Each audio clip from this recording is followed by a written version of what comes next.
To sukces wielu środowisk i dowód na to, że dialog i prawdziwa współpraca przynoszą wymierne efekty.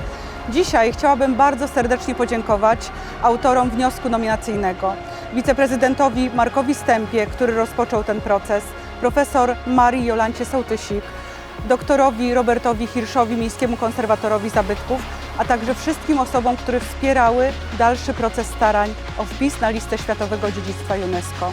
Dr Joanna Lehmann, Celina Łozowska, a także osoby zaangażowane w komunikację i promocję, czyli działania, które również służyły całemu procesowi starań.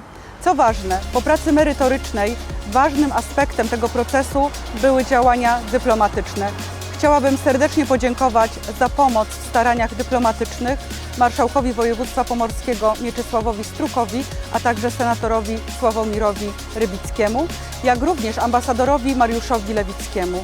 To praca zespołowa. To, że dzisiaj jesteśmy w tym miejscu, czyli połączyliśmy działania merytoryczne i dyplomatyczne, przyniosło sukces Gdyni i wpis na listę Światowego Dziedzictwa UNESCO.